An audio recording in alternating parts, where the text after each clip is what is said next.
Сәлем достар, мен каналыма қош келдіңіздер. Біз бүгін осындай орама жасайтын боламыз. Жасау жолы өте оңай, дәмді болып шығады. Міндетті түрде жасап көріңіздер. Отбасыларыңызды қуантыңыздар. Қараңыздар, арасы осындай қабат-қабат болып шығады. Бізге қажетті заттар: фарш, 2 пияз, үлкен 1 сәбіз, тұз және қара бұрыш қажет.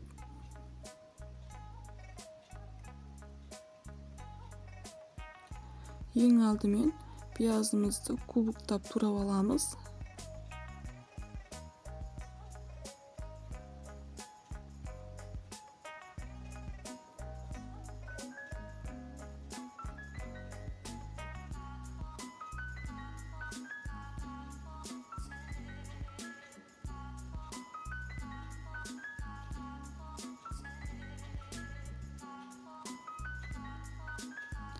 Енді сәбізімізді теркіден өткіземіз.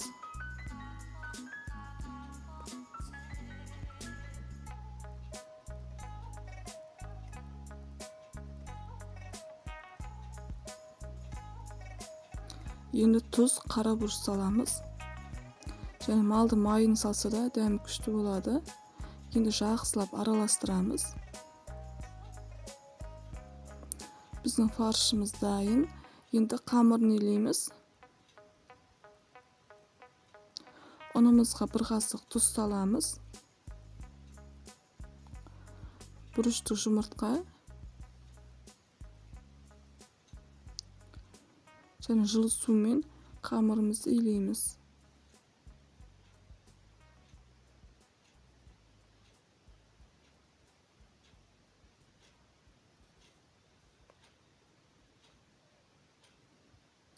Қамырды жұмсақ қылып үйлеген жақсы болады.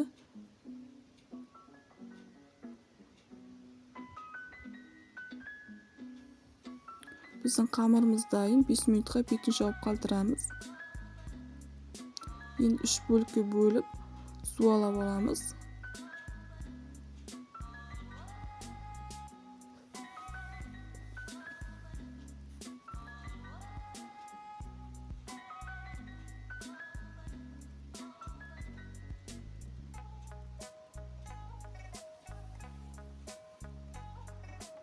Егер адам көп болса 5-6 суала жасайсыздар.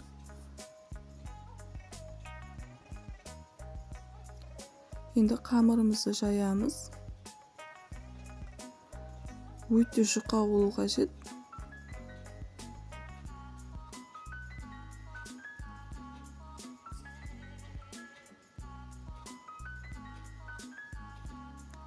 Оқтан кішкене жайсызғаннан кейін осылай қолымызбен созып тағы да жұқартамыз.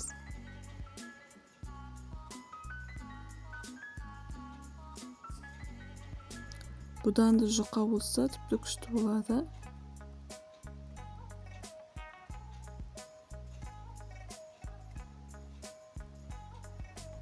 Енді сұйық май құямыз.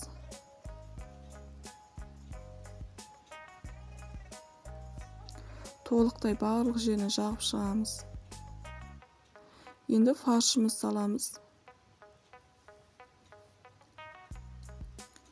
Енді қамырымызды осылай ораймыз. Кішкене осылай созып ораған жақсы, жұқа болу қажет.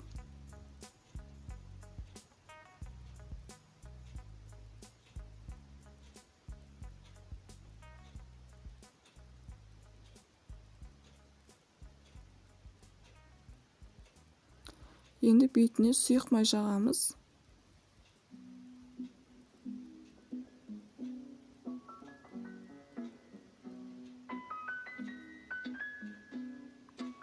Енді мантау арқылы майлаймыз.